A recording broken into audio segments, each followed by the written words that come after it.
आदरणीय व्यासपीठ, चतुश्रोते, व्यासांची लेखणी हातात घेऊन परीक्षण करणारे परीक्षक व विद्यार्थी मित्र, मी श्रावणी शरद खोडसे, इयत्ता 4थी, जिल्हा परिषद प्राथमिक शाळा प्रधानपाडा.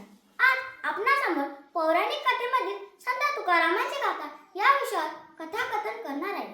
जे काय रंजले गाजले त्यासे म्हणे पुढे, तोची साधू ओळखावा देव तेथेची जाणा. अशा अभंगातून तुकोबांनी प्रबोधन आणि ईश्वर प्राप्तीचा खरा मार्ग सांगण्यास सुरुवात केली. वेदांचा आणि उपनिषदांचा अमृत अनुभव सोप्या भाषेत समाजातील शूद्रातील शूद्रापर्यंत त्यांनी पोहोचवला. त्यांच्या अभंग प्रचंड लोकप्रिय झाले. प्रत्येकाच्या मुखातून अमृतासारखे अभंग निघू लागले. समाज हळूहळू जागृत होऊ लागला. प्रत्येक मानवासाठी देवत्व शोधू लागले. मात्र हे सर्व उच्चारणांना रुचलं नाही. त्यांनी धर्मपीठाचा आदेश काढून तुकोबांना तिथे हजर राहायला सांगितले आणि बजावले. शूद्रावाणी असताना तुम्हाला वेष सांगण्याचा अधिकार नाही, काय करण्याचा अधिकार नाही. एवढेच नाही तर रामेश्वर भट्टांनी त्यांना जलदुबी ही शिक्षा दिली. या शिक्षेत तुकोबांनी रचले सर्व काव्य पाण्यात बुडवण्याचा आदेश होता. तेव्हा तुकोबाने शांतपणे म्हणतात, वेदाचा आशय मी माझ्या काव्यातून प्रकट केला हे सत्य, परंतु तसे करण्यासाठी कुणाची परवानगी घ्यावी लागते हे मला ज्ञात नव्हतं. मी वेदाचा अमृत अनुभव अंगीकारला आणि मग प्रसाद म्हणून वाटूनही टाकला. त्यात मी काही पाप केलं अशी माझी भावना नाही. वेदात आणि उपनिषदात म्हटल्याप्रमाणे आपण सर्वजण जर एकाच ब्रह्मतत्व निर्माण होणार आणि शेवटी त्यातच विलीन होणार आहोत तर मग भेदाभेद कशासाठी? ज्ञान मिळवण्याचा अधिकार प्रत्येकाला.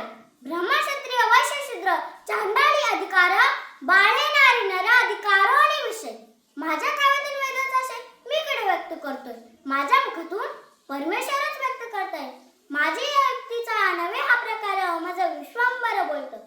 मात्र धर्मपीठाने आदेश दिले, तू तुझे सर्व काळ पाण्यामध्ये बुडवायचे. तुझ्या वाणीतून खरंच जर पांडुरंग बोलत असेल तर तुझ्या अभंगाच्या तारून ठेव. आणि तुकोबांनी रचलेले सर्व काव्य इंद्रायणी बुडवली. तिथेच ते 13 दिवस अन्न पाणी सोडून उपोषणाला बसले. आयुष्यभर पंथीच्या प्रकाशात रात्र जागून आत्मरूपाने लिहिलेले अभंग इंद्रायणी सोडले होते. ज्या अभंगासाठी पांडुरंगाला जगले ते अभंग इंद्रायणी सोडले होते. काय मिळालं होतं आयुष्यभर तुकोबाला? फक्त असह्य यातना. आयुष्यभर त्यांच्याच कर्माशी प्रामाणिक राहून सततची उपेक्षा, त्यांचे तोड्याला काम. समाजाला अमृताचा गोडा देऊन विषसमान कटुता त्यांच्या तोड्याला का?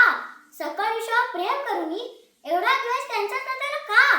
गाथा बुडवली म्हणणाऱ्यांना जर सांगायचं तोडून अभंग ऐकून गाथा जिवंत असल्याचा प्रत्यक्ष अनुभव झाला. इंद्रायणी नदीच्या काठावर लाखोंचा जनसोबत गाथेतील अभंग म्हणलं. यावेळी तुकाराम महाराजांना जाणीव झाली की आपले अभंग आपली गाथा बोलायला नाही तर ती जनसामान्याच्या मुखामध्ये अखंड जिवंत आहे. आपल्या कार्याची खरी यथोचित पावती. खऱ्या अर्थाने संत तुकाराम महाराज हे या काळातील लोकसंत होते. बहुजन समाजाला जागृत करून देवधर्म यासंबंधी मते लोकांना पटवून देण्यामध्ये ते यशस्वी ठरले. पांडुरंगाने तुकोबाचे अभंग तारून ठेवले आणि ते 13व्या दिवशी इंद्रायणीतून वर आले. शिक्षा देणारे रामेश्वर भट्टांचा अंगाचा दहा झाला.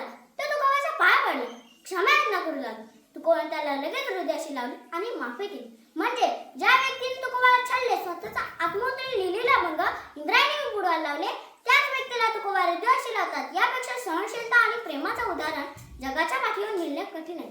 तुकारामांना वारकरी जगद्गुरू म्हणून ओळखले जातात. जगद्गुरू तुकाराम लोककवी होते.